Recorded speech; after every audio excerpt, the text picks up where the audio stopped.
ടി.വി.കെയെ സർക്കാർ രൂപീകരിക്കാൻ ക്ഷണിക്കണമെന്ന് DMK.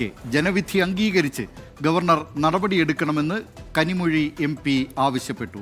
MK സ്റ്റാലിൻ്റെ നേതൃത്വത്തിൽ നടന്ന DMK ഭാരവാഹി യോഗത്തിന് ശേഷമാണ് കനിമൊഴിയുടെ പ്രതികരണം.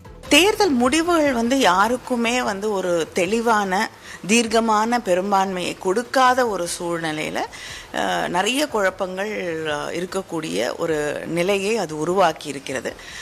அடிப்படையில் அதுதான் இத்தனை குழப்பங்களுக்கும் காரணமாக இருக்குது. இல்லைங்க, இப்போ இருக்கிற சிச்சுவேஷன்லேயே நிறைய கன்ஃபியூஷன்ஸ் இருக்குது. ஸோ ஒவ்வொருத்தரும் ஒரு இதற்கான விளக்கங்கள், எதிர்மறை கருத்துக்கள், அதை ஏற்றுக்கொள்ளக்கூடிய கருத்துக்களை எல்லாம் சொல்லிகிட்டு இருக்கக்கூடிய சூழலில்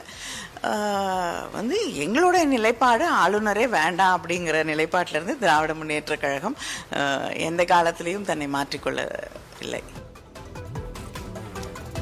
വിവരങ്ങളുമായി ചെന്നൈയിൽ നിന്ന് മനേഷ് മൂർത്തി ചേരുന്നു. മനേഷ് മൂർത്തി, ഇപ്പോൾ DMK യോഗത്തിന് ശേഷം കനിമൊഴി പറയുന്നത് ഈ ജനവിധിയിൽ ആർക്കും വ്യക്തമായ ഭൂരിപക്ഷം ലഭിക്കാത്തതാണ് ഇപ്പോഴത്തെ ഈ സങ്കീർണമായ സ്ഥിതിഗതികൾക്ക് കാരണമെന്നാണ്. DMKയുടെ നിലപാടെന്താണ്? ഇടയ്ക്ക് DMK AIADMKയുമായി ചേർന്ന് AIADMKയുടെ സർക്കാർ എടപ്പാടി പളനിസ്വാമിയെ മുഖ്യമന്ത്രിയാക്കിക്കൊണ്ട് സർക്കാർ എന്ന നിലയിലൊക്കെയുള്ള ചർച്ചകൾ നടക്കുന്നുണ്ട് എന്ന രീതിയിലുള്ള വാർത്തകൾ പ്രചരിച്ചിരുന്നു. എന്തൊക്കെയാണ് ഇപ്പോൾ അവിടെ സംഭവിക്കുന്നത്? മനീഷ്. ദിലീപ് കുമാർ, വ്യാപകമായ തോതിൽ അല്ലെങ്കിൽ എല്ലാ പാർട്ടികൾ കേന്ദ്രീകരിക്കും, പ്രത്യേകിച്ച് DMK സഖ്യത്തിലുള്ള പാർട്ടികളുടെ ഭൂരിഭാഗം ഇടങ്ങളിലും യോഗങ്ങൾ നടക്കുന്നുണ്ട് എന്നുള്ളതാണ് ഏറ്റവും പ്രധാനപ്പെട്ട കാര്യം.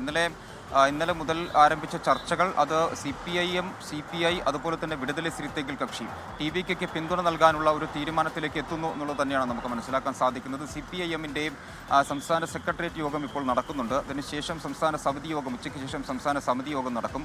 CPI സംസ്ഥാന കൗൺസിൽ യോഗം ഇപ്പോൾ നടന്നുകൊണ്ടിരിക്കുന്നു. ഉച്ചയ്ക്ക് ശേഷം സംസ്ഥാന എക്സിക്യൂട്ടീവ് യോഗം നടക്കും. ഈ രണ്ട് പാർട്ടികളുടെയും തീരുമാനം എന്താണോ അതിനനുസരിച്ചായിരിക്കും ഈ പറഞ്ഞ VCKയുടെ വിടുതலை സിறுத்தைகள் കക്ഷിയുടെ ഒരു തീരുമാനം പുറത്തു വരിക. അത് തോൾ തിരുമാവലവൻ നേരത്തെ തന്നെ പറഞ്ഞിട്ടുള്ള കാര്യമാണ്.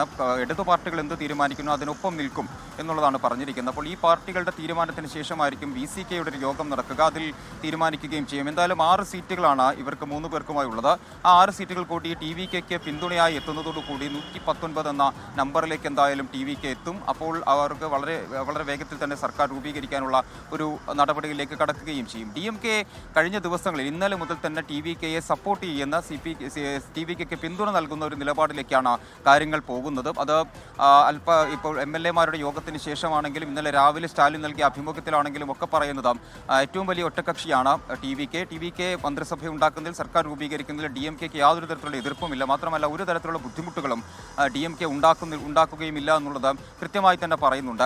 മറ്റൊന്ന്, അണ്ണാ DMK ഈ പറഞ്ഞ DMK സഖ്യ സർക്കാർ എന്ന രീതിയിലുള്ള വാർത്തകളാണ്. ഈ വാർത്തകൾ പല ഘട്ടങ്ങളിലും ഈ പറഞ്ഞ രീതിയിൽ DMK തന്നെ തള്ളിയിട്ടുള്ളതാണ്. അല്പസമയം മുമ്പ് DMK വക്താവായിട്ടുള്ള TK സുളങ്കോവൻ തന്നെ പറഞ്ഞത് ബദ്ധവൈരികളാണ് ഞങ്ങൾ, അപ്പോൾ ഞങ്ങൾ എങ്ങനെയാണ് ഒരുമിച്ച് നിന്നൊരു സർക്കാർ രൂപീകരിക്കുക എന്ന് പല ഘട്ടങ്ങളിലായിട്ട് പറഞ്ഞിട്ടുണ്ട്. ഇന്ന് അത് ആവർത്തിക്കുകയും ചെയ്തിട്ടുണ്ട്. കനിമൊഴിയുടെ ഭാഗത്തു നിന്നും സമാനമായ രീതിയിലുള്ളൊരു പ്രതികരണമാണ് വന്നിട്ടുള്ളത്. എന്തായാലും TVKയെ പിന്തുണയ്ക്കുന്ന നിലയിലേക്ക് DMK സഖ്യം എത്തിയിരിക്കുന്നു എന്നുള്ളതാണ് ഏറ്റവും പ്രധാനമായി ഇക്കാര്യത്തിൽ പറയാനുള്ളത്. വിവിധ ഇടങ്ങളിൽ യോഗങ്ങൾ പുരോഗമിക്കുന്നു. ഇന്ന് വൈകിട്ടോടുകൂടി CPM-ന്റെ മുതിർന്ന നേതാക്കൾ പറയുന്നത് വൈകിട്ട് 5:30 കൃത്യമായൊരു തീരുമാനം വരും. അത് എല്ലാവർക്കും സന്തോഷമുണ്ടാകുന്ന ഒരു തീരുമാനമായിരിക്കും എന്നുള്ളതാണ്. അപ്പോൾ അങ്ങനെ മനീഷ്, നേരത്തെ ഈ കോൺഗ്രസ് TVKയെ പിന്തുണയ്ക്കാൻ തീരുമാനിച്ചപ്പോൾ 5 അംഗങ്ങളാണല്ലോ കോൺഗ്രസിനുള്ളത്. അപ്പോൾ പിന്തുണയ്ക്കാൻ തീരുമാനിച്ചപ്പോൾ DMKയുടെ പ്രതികരണം വഞ്ചനാപരമായ തീരുമാനമാണ് കോൺഗ്രസിൻ്റെതെന്നായിരുന്നു. പക്ഷേ CPIM-ഉം CPI-യും VCKയും അത് DMK സഖ്യത്തിൻ്റെ ഭാഗമായി ഈ തെരഞ്ഞെടുപ്പിനെ നേരിട്ടവരാണ്.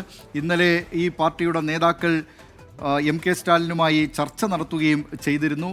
ഇങ്ങനെ ഈ പാർട്ടികൾ അവർ TVKയ്ക്ക് പിന്തുണ നൽകുകയാണെങ്കിൽ DMKയുടെ പ്രതികരണം എന്തായിരിക്കും? അതോ ഈ BJP അധികാരത്തിൽ നിന്ന് അകറ്റി നിർത്തുന്നതിന് വേണ്ടി AIADMKയാണ് അവിടുത്തെ പ്രധാനപ്പെട്ട പാർട്ടി എങ്കിൽ പോലും BJPയുടെ ഒരു വരവ് ഈ നേതാക്കൾ അത് പ്രതീക്ഷിക്കുന്നുണ്ടോ?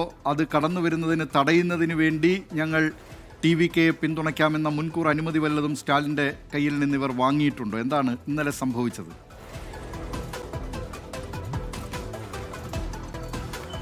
ദിലീപ് കുമാർ, ഇന്നലെ രാവിലെയാണ് സ്റ്റാലിൻ്റെ മുൻ മുഖ്യമന്ത്രി എം കെ സ്റ്റാലിൻ്റെ ഭാഗത്തു നിന്നും ഒരു ഇൻ്റർവ്യൂ പുറത്തു വരുന്നത്. ആ ഇൻ്റർവ്യൂവിൽ പറയുന്നത് TVK ജനങ്ങളുടെ മാൻഡേറ്റ് അനുസരിച്ച് TVK ആണ് സർക്കാർ രൂപീകരിക്കേണ്ടത്. അതിന് യാതൊരു തരത്തിലുള്ള ബുദ്ധിമുട്ടുകളും DMK ഉണ്ടാക്കില്ല. 6 മാസം നിരീക്ഷിക്കും, സർക്കാരിനെ 6 മാസം നിരീക്ഷിക്കും തുടങ്ങിയ കാര്യങ്ങളൊക്കെ ആയിരുന്നു. അതായത് പിന്തുണയ്ക്കുന്ന ഒരു നിലപാടിലേക്ക് രാവിലെ തന്നെ സ്റ്റാലിൻ എത്തിയിരുന്നു. അതിന് പിന്നാലെയാണ് CPIM-ഉം CPI-യും VCK-യും അതുപോലെ തന്നെ മക്കൾ നീതി മയ്യം ഉൾപ്പെടെയുള്ള പാർട്ടികളും സഖ്യ പാർട്ടികളെല്ലാം തന്നെ TVK-ക്ക് പിന്തുണ നൽകുന്ന അല്ലെങ്കിൽ ഗവർണറുടെ നിലപാടിനെ വിമർശിക്കുന്ന തരത്തിലേക്ക് കാര്യങ്ങൾ എത്തിയത്. വൈകിട്ടോടു കൂടിയാണ് ഈ 3 പാർട്ടികളെയും, അതായത് നേരത്തെ തന്നെ TVK ഒരു സപ്പോർട്ടിന് അഭ്യർത്ഥന നടത്തിയ പാർട്ടികളാണ് ഈ 3 പാർട്ടികളും, ഇടതു പാർട്ടികളും അതുപോലെ തന്നെ VCK-യും. ഈ പാർട്ടികളുടെ നേതാക്കളെ സംസ്ഥാന സെക്രട്ടറിമാരെയും അതുപോലെ തന്നെ തോൾ തിരുമാമലവിനെയും വിളിച്ചു വരുത്തി ഈ പറഞ്ഞ രീതിയിൽ എം കെ സ്റ്റാലിൻ സംസാരിക്കുകയായിരുന്നു. മനസ്സിലാകുന്ന വിവരം അല്ലെങ്കിൽ ലഭിക്കുന്ന വിവരങ്ങൾ അനുസരിച്ച് എം കെ സ്റ്റാലിൻ്റെ കൺസെൻറ്റോടു കൂടിയാണ് ഇവർ പിന്തുണ പ്രഖ്യാപിക്കുന്നത് എന്നുള്ളതാണ് ഏറ്റവും പ്രധാനപ്പെട്ട കാര്യം.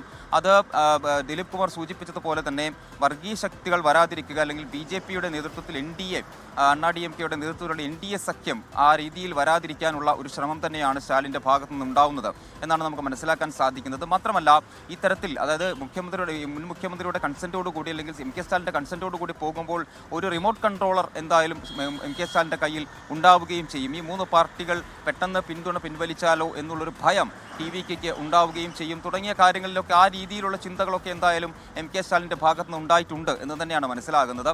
ഇന്നലെ നമ്മൾ TK Silangovan കണ്ടപ്പോൾ, വക്താവ് TK Silangovan കണ്ടപ്പോൾ അദ്ദേഹം പറഞ്ഞത് മറ്റ് പാർട്ടികളുടെ കാര്യം, അതായത് CPM-ൻ്റെയും CPI-യുടെയും അതുപോലെ തന്നെ VCK-യുടെയും കാര്യം അവർ തന്നെ തീരുമാനിക്കും. നാളെ യോഗങ്ങളുണ്ട്, അവരാണ് തീരുമാനിക്കേണ്ടത്. പിന്തുണ നൽകണോ വേണ്ടയോ എന്ന കാര്യത്തിൽ അത്തരത്തിലുള്ള തീരുമാനങ്ങളൊക്കെ അവരാണ് എടുക്കേണ്ടത് എന്നാണ്. എന്തായാലും ഇന്ന് വൈകുന്നേരത്തോടു കൂടി കൃത്യമായൊരു തീരുമാനം ഇതുമായി ബന്ധപ്പെട്ട് ഉണ്ടാകും. ഈ ഒരു അനിശ്ചിതാവസ്ഥയ്ക്ക് എന്തായാലും ഒരു തമിഴ്നാട്ടിലെ രാഷ്ട്രീയ പ്രതിസന്ധിക്ക് ഇപ്പോഴും പരിഹാരമായിട്ടില്ല. ഏറ്റവും വലിയ ഒറ്റക്കക്ഷിയായ TVK-ക്ക് സർക്കാർ രൂപീകരണത്തിന് ആവശ്യമായ ഭൂരിപക്ഷം ഇപ്പോഴും ഇല്ല എന്ന നിലപാടിൽ ഗവർണർ രാജേന്ദ്ര വിശ്വനാഥ് ഹാർലേക്കർ ഉറച്ചു നിൽക്കുകയാണ്.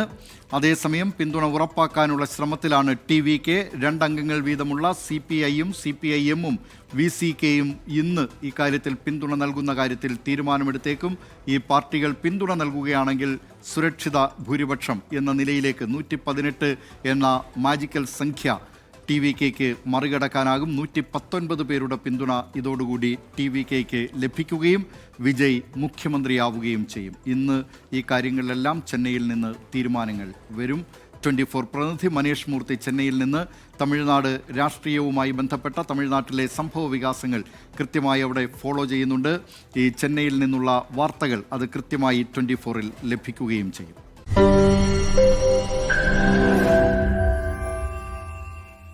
ലോകത്തെവിടെയായാലും ഏത് സമയത്തും 24 വാർത്തകളും ഓഗ്മെന്റഡ് റിയാലിറ്റി പാക്കേജുകളും എക്സ്പ്ലെയിനറുകളും വിശദമായി കാണാൻ ഞങ്ങളുടെ YouTube ചാനൽ നിങ്ങൾക്ക് സബ്സ്ക്രൈബ് ചെയ്യാം.